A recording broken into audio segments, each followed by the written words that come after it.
I sat quietly in the corner of the living room, my gaze fixed on the watch on my wrist. The family had gathered for the New Year's celebration, but I couldn't help but feel out of place. The sounds of laughter and conversation surrounded me, but all I could hear was the deafening silence within. My mother was talking animatedly with some old friends. My sister was boasting about her latest career achievement, while I just sat there, a shadow among them. To them, I was just another son of Mrs. Lin. No more, no less. I had done well in life, that's what everyone said. But compared to Nathan, my cousin, my achievements felt trivial. Nathan was perfect in every way. He had a booming business, a happy family, and seemed to be living a life everyone else envied. Every time I saw him, I couldn't help but feel insignificant, as if my entire existence was overshadowed by his success. The chime of the doorbell rang, and everyone rushed to welcome the guests. I stood up, trying to appear casual, though a sense of dread crept in. And that's when I saw him, Lucas, the man who used to be my lover. His sharp eyes and composed demeanor hadn't changed, but there was something different about him. He was no longer the man I once knew, and yet, he still held that same magnetic pull that left me lost in thought. Lucas. He hadn't changed, but everything else about him had. His appearance, his demeanor, his confidence, all of it screamed success. It made me wonder, had I been left behind? Our breakup had been a fiery one, a result of our constant clashes. I had never been good enough for him, and his need to control everything had driven a wedge between us. We both tried to move on, but there were some things you just couldn't forget. And now, standing in front of me, Lucas looked like he hadn't even noticed the time that had passed. His eyes, though cold, held a flicker of something I couldn't quite place. "David," Lucas said, his voice as calm and calculated as I remembered. "It's been a while." My heart skipped a beat. The old feelings resurfaced, like a wave crashing into me. "Yeah, it's been a long time," I replied, forcing a smile. "How have you been?" he asked, his tone cool yet seemingly inquisitive. But there was an undertone to his question, something deeper than just small talk. "Good," I answered, the words slipping from my mouth with ease. "You?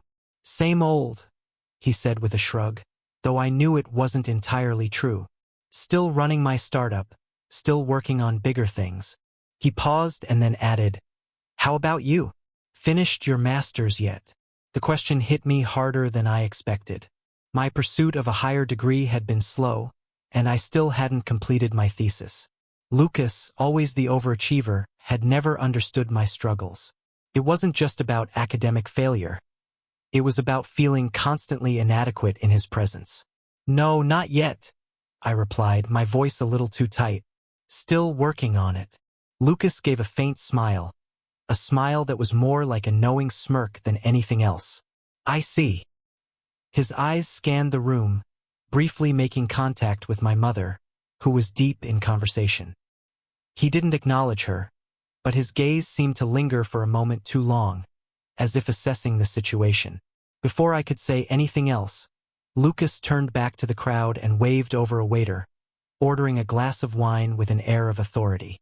I could feel his presence, his dominance in the room, and I suddenly found myself wondering how I had ever been part of his world. The evening dragged on. People came and went, and I couldn't help but notice that Lucas was everywhere. He had this way of owning the room, of making everyone feel like they were either in awe of him or trying to be just like him. I didn't blame them. I'd been there once. Eventually, as the night started winding down, Lucas approached me again. There was something different in the way he looked at me this time, a quiet intensity in his eyes.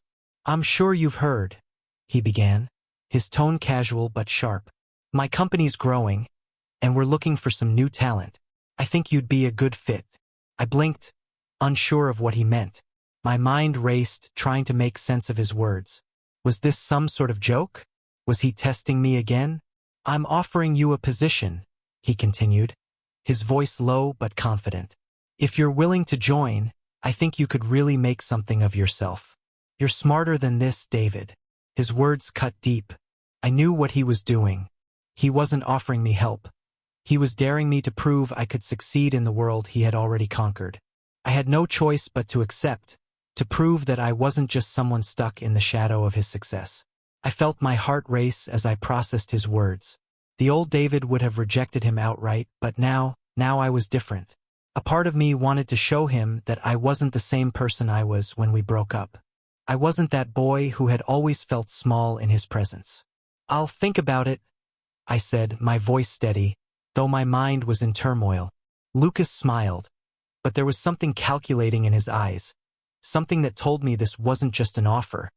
It was a challenge I wasn't sure I was ready for. But I knew this was a turning point. One way or another, my life was about to change. As the party finally began to wind down, I couldn't shake the feeling that this night had only just begun. And as I glanced at Lucas one last time before he left, I knew that somehow, somewhere, we would meet again. And when that moment came, I would be ready. The night ended, but the echo of Lucas's words lingered in my mind. "You're smarter than this, David." There was something about that statement that gnawed at me. Was it an insult disguised as an offer? Or had he genuinely seen something in me that no one else had? Couldn't sleep. My mind raced, torn between resentment and the temptation of the opportunity he had laid at my feet.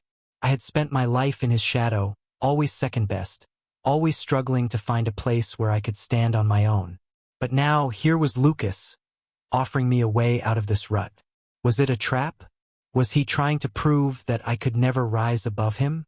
I spent the following week in a haze. I kept thinking about the offer he made, the promise of success, the chance to step into a world I had longed to be part of. But there was a darker side to it. I knew Lucas well enough to understand that nothing he did came without strings attached. He didn't offer help, he offered control. It was his way of drawing me back into his orbit, of showing me that I could never escape him. Still, part of me wanted to prove him wrong. I didn't need his approval. I didn't need to live in the shadow of his success. And yet, I couldn't shake the feeling that if I turned him down, I would be giving up an opportunity that might never come again. On the 5th day after the party, I called him. His voice, smooth and cool as always, answered almost immediately. "David," he said, his tone carrying that familiar edge. "I knew you'd come around." "I'm thinking about your offer," I said, trying to keep my voice steady, though the uncertainty bubbled beneath. "But I need to know exactly what you want from me. What's the catch?" There was a brief silence on the other end, and I could hear him breathing, almost as though he was savoring the moment. "No catch, David. You know how I work. I want the best, and I think you have the potential to be one of the best. That's all." His answer sounded too rehearsed, too perfect. I wanted to push, to ask more questions, but something in his voice made me hesitate. This was Lucas, after all, the man who always had everything under control. I had no choice but to believe him for now. "Okay," I said, my decision made despite the lingering doubts. "I'll do it, but I need clarity on what this role entails." Lucas chuckled, a sound that made my skin prickle. "Don't worry about the details just yet. All in good time. For now, come meet me tomorrow. We'll talk more then." The call ended abruptly, and I was left staring at my phone, the weight of the decision settling over me like a heavy blanket. The next day, I found myself at his office, the towering building that had come to symbolize everything I was not. As the elevator ascended, I wondered what awaited me at the top. When the doors opened, I stepped into the sleek, modern office that Lucas had built from the ground up. It was everything he was: polished, efficient, and cold. His office was minimalist, a large desk dominating the room with only a few personal touches. A framed photo of his family, an award from some prestigious organization. But there was nothing personal here, nothing that indicated the man I had once loved. Lucas stood by the window, looking out over the city, as if waiting for me. His back was to me, but I could feel his presence. He had always been like that, the center of attention, whether he meant to be or not. "You came," he said without turning around. "Good." I took a breath and stepped closer, my heart pounding. I was here, standing in the lion's den, and there was no turning back now. "I'm here," I said, my voice calm, though the nerves in my chest betrayed me. Lucas turned to face me, and for a moment, the distance between us felt palpable. His eyes locked onto mine, assessing, as if trying to read the thoughts running through my head. "Sit," he said simply, motioning to the chair across from his desk. I obeyed, and we sat in silence for a few moments. The tension between us was almost unbearable, but neither of us spoke. It was as if we were both waiting for the other to make the first move. Finally, Lucas broke the silence. "I'm giving you a chance, David. A chance to prove that you can stand on your own. But know this, I'm not doing it for you. I'm doing it for me. I want you to show me that I was right to see potential in you. That I didn't waste my time." His words stung, but there was something in the challenge that sparked something inside me. I was tired of being the underdog, the one who never quite measured up. This was my moment. "Then I'll prove it to you," I said, my voice steadier now. "I'll show you that I can be more than just another one of your projects." Lucas's lips curved into a smile, but it wasn't a smile of warmth. It was one of satisfaction, as though he had already won. "I'm looking forward to it," he said, his voice soft but laden with meaning. "But remember, David, everything has a price. Don't forget that." The warning hung in the air, and as I left his office, I couldn't shake the feeling that I was walking into something far more complicated than I had ever anticipated. The next few weeks felt like a blur.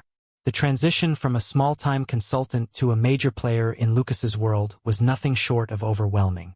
Each day, I was immersed in high-stakes meetings, carefully calculated strategies, and a world that moved faster than I could ever keep up with. Lucas kept his distance, only giving me instructions or updates when absolutely necessary. It was clear that he was watching me closely, waiting for me to falter, to reveal that I wasn't cut out for this. His silence was more suffocating than any criticism he could have thrown at me. I had to prove that I belonged here, to him, to myself. But the deeper I got into this world, the more unsettling it became. There was an underlying ruthlessness to everything Lucas did, a willingness to sacrifice anything and anyone to ensure his empire continued to grow. He'd built his success on manipulation, ambition, and cold pragmatism. And now I was becoming part of that machinery. I was often called into meetings where men in sharp suits, much older and more experienced than me, scrutinized every decision I made. They tested my ideas, pushed me to think outside the box, but there was always an underlying sense that I was a pawn in a much larger game. Every move I made seemed to be calculated, not just by me, but by Lucas, and it was becoming clear that his intentions weren't entirely as noble as he had initially led me to believe. One afternoon, I was summoned to Lucas's private office. As usual, he didn't bother with pleasantries. His face was set in a mask of businesslike indifference, and I could tell that something was coming, something big. "You've been doing well, David," Lucas began, leaning back in his chair with a slight smirk. "But now I need you to do something for me. Something significant." I frowned, already sensing that this wasn't just another task or strategy meeting. "What's it this time?" I asked, my voice steady, though my heart raced. Lucas's smile widened, though it held no warmth. "I want you to help me close a deal, a very lucrative one. But there's a catch." Of course, there was a catch. "The catch?" I asked, already bracing myself. He leaned forward, his voice lowering as if sharing a secret. "The deal involves a company that has been circling our business for months. They're offering to buy us out, but I don't want to sell. Not unless we can get something far more valuable from them in return." I raised an eyebrow, sensing a deeper layer to this. "You want to play hardball?" Lucas's eyes gleamed with a dangerous light. "I always play hardball, but this is more than just about money, David. I want control, complete control over their operations. They don't know it yet, but we're going to make them beg for our terms." The words hit me like a slap to the face. This wasn't just a business deal. This was a power play. Lucas wasn't looking for a fair exchange. He wanted to dominate. "What's my role in this?" I asked, trying to understand how deep I was being pulled into his web. Lucas stood up, his eyes never leaving mine. "I need you to go to them, get close, gain their trust. Make them believe you're on their side. Once you've done that, I'll take care of the rest. I felt a cold chill crawl down my spine. Gain their trust? That meant I had to deceive them, betray them from the inside. And worse, I had to do it in the most convincing way possible. Lucas was asking me to cross a line I wasn't sure I was ready to cross. But there was no way out. The power was his, and I was just a pawn caught in his game. Understood, I said, though the words felt hollow. The next few days were a whirlwind of meetings and briefings. I was introduced to the key players at the rival company, a major tech firm that had been making waves in the industry. They were everything Lucas's company wasn't. Fresh, innovative, and hungry for success. They saw me as an outsider, a consultant with no ties to their world, and that suited me just fine. I needed them to trust me, to see me as someone who wasn't aligned with Lucas's ruthless tactics. At first, it wasn't hard to play the role of the friendly, approachable advisor. I listened to their concerns, nodded at their ideas, and played the part of the neutral consultant. But inside, my stomach churned. Every smile I gave felt like a lie. Every word that escaped my lips was tainted with deception. The longer I stayed, the more I realized just how dangerous Lucas's plan was. The more I got to know the people at the rival company, the more I admired them. They weren't ruthless. They weren't cold. They were ambitious, yes, but they were also real people with real dreams. In many ways, they were everything I had once believed Lucas was, before I knew better. I started to feel conflicted. What was I doing here? I wasn't supposed to be a spy. I wasn't supposed to be part of this charade. But Lucas had made it clear that this was the only way forward. If I didn't do this, if I didn't succeed, I wouldn't just be letting him down. I'd be letting myself down, too. As I spent more time with them, I found myself questioning everything Lucas had ever taught me. Was power worth this? Was success worth the lives I was helping him ruin? One evening, as I was preparing to leave their headquarters after a long day of pretending to be their friend, I was stopped by one of the executives, a woman named Caroline. She was sharp, confident, and had an air of kindness that made me feel like an outsider in Lucas's world. "David, can I talk to you for a moment?" she asked, her voice soft but firm. I nodded, the tension between us thick. "Sure." She led me to a quiet corner of the office, away from prying eyes. "I know you're working with Lucas," she said, her eyes searching mine.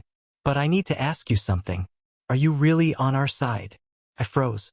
Her words hit me like a punch to the gut. Had she figured me out? What do you mean?" I stammered, trying to keep my voice steady. Caroline's gaze softened, but there was an intensity there that made my skin crawl. "I don't know what your game is, David, but I do know that there's more to you than just being Lucas's right-hand man. I've seen the way you've been looking at us.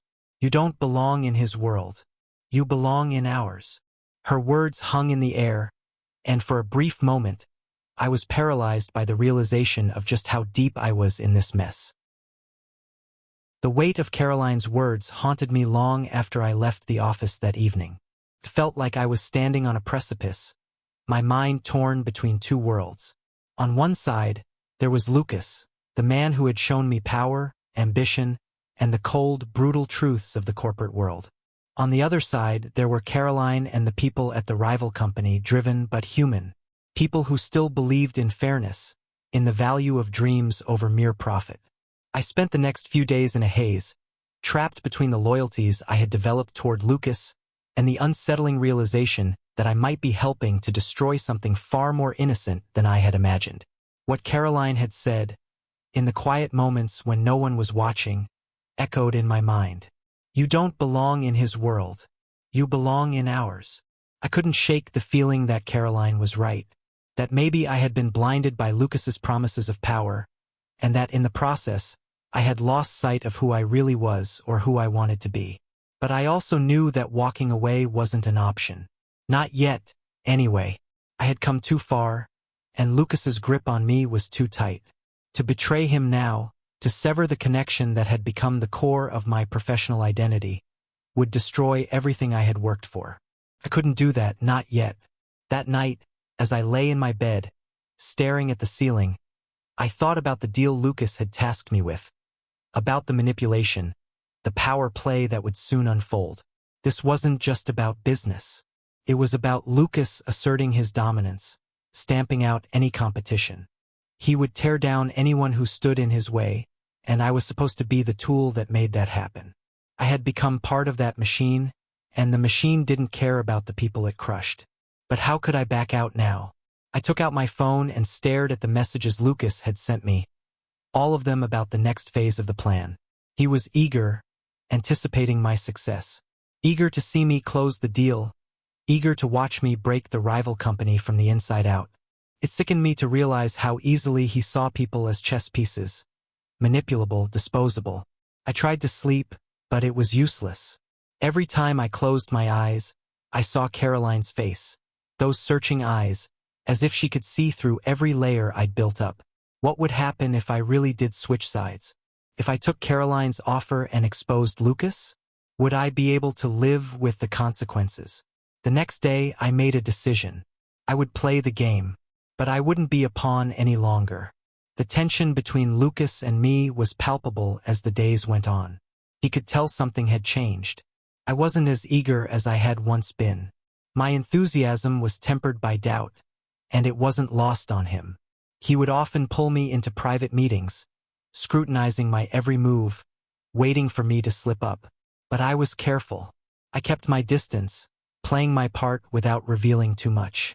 I kept telling myself that I was still working for the bigger picture, that I was still working toward something. But deep down, I knew the truth.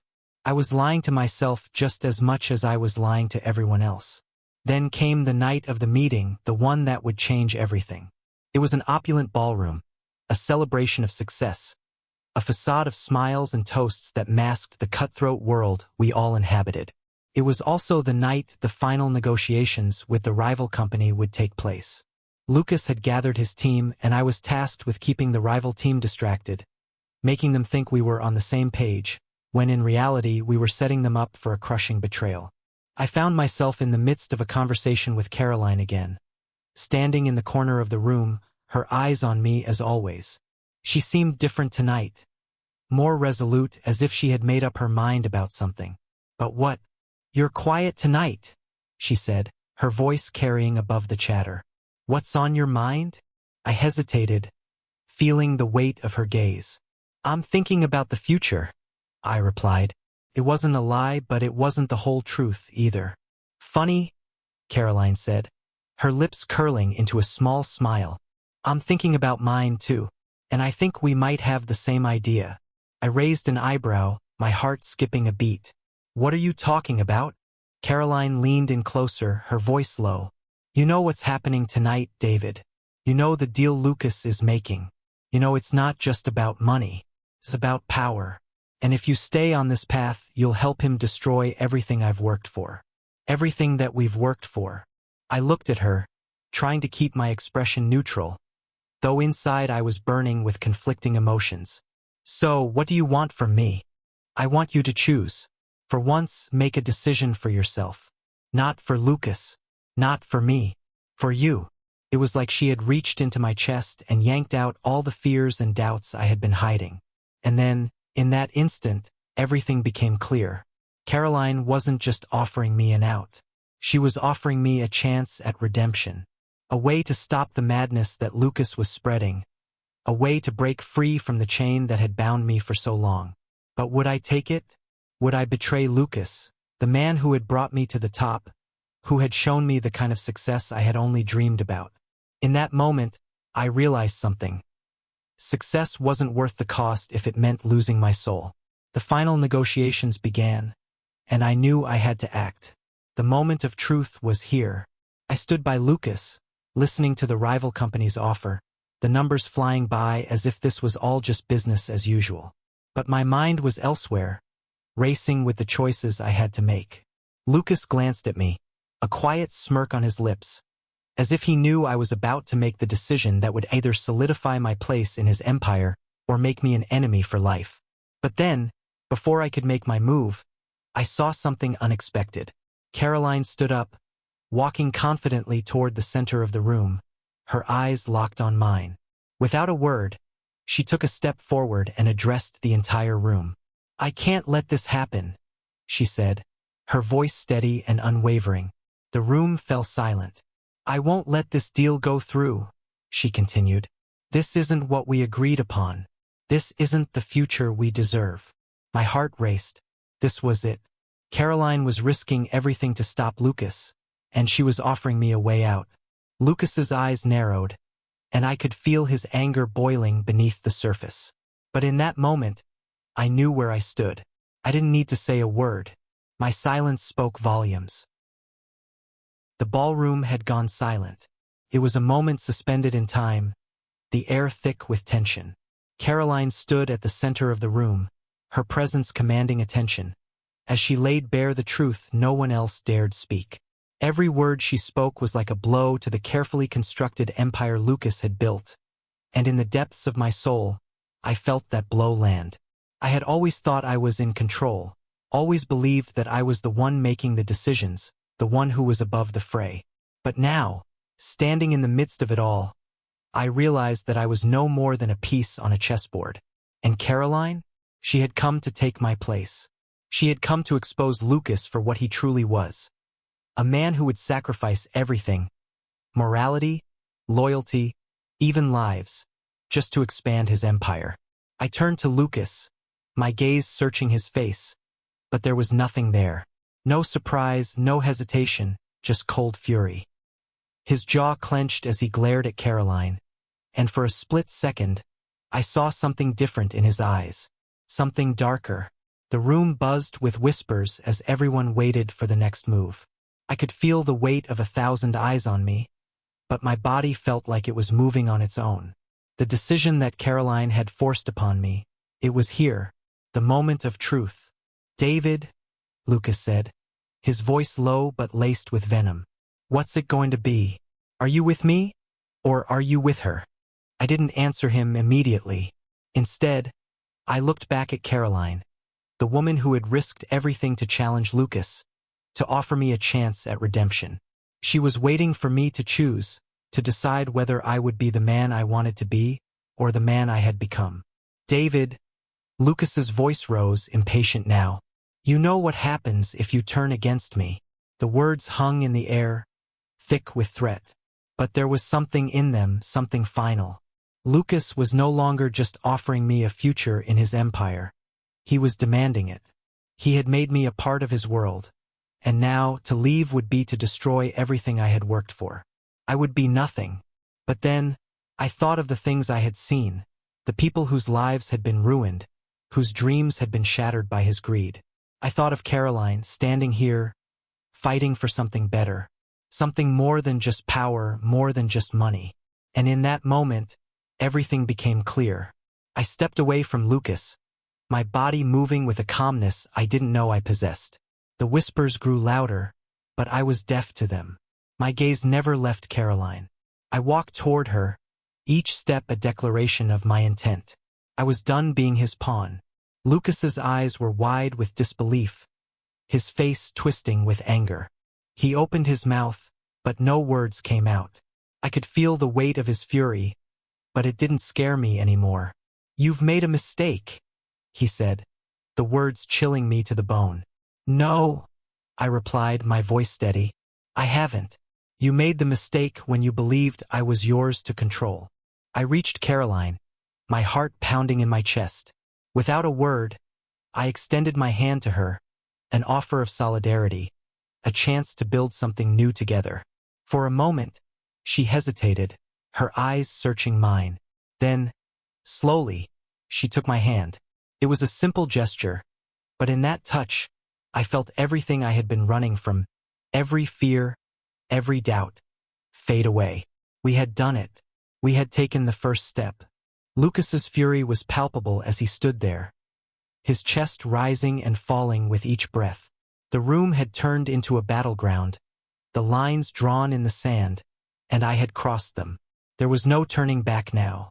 We'll take this fight to the top, Caroline said, her voice filled with determination. But it's not about power. It's about integrity, about standing for something real. I nodded, my heart finally at peace. It was no longer about the deal, the money, or the empire. It was about something far more important, the chance to build something lasting, something that didn't crumble at the first sign of greed. The fallout from that night was swift. Lucas didn't take betrayal well, and in the days that followed, his influence started to unravel.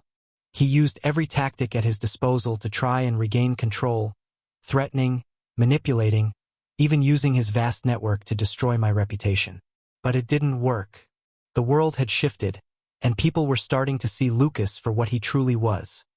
A man who would stop at nothing to feed his own hunger for power. In contrast, Caroline and I worked tirelessly to build something new. The rival company, though shaken by the events, welcomed us with open arms. Together, we reshaped the vision of what the company could be. A place that valued people, integrity, and sustainability over short-term gains. Slowly, we started to gain the trust of the people who had once doubted us, proving that there was a better way to do business. But Lucas wasn't finished. He fought back, more viciously than ever, pulling every string he could find to try and dismantle what we had built. Yet with every attack, we grew stronger. We learned how to fight back, how to protect what we believed in.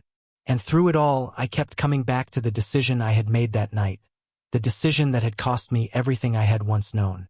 Had I chosen the right path? In those quiet moments, when the battle seemed endless and the weight of it all pressed on me, I found my answer. I was no longer defined by the past or the mistakes I had made.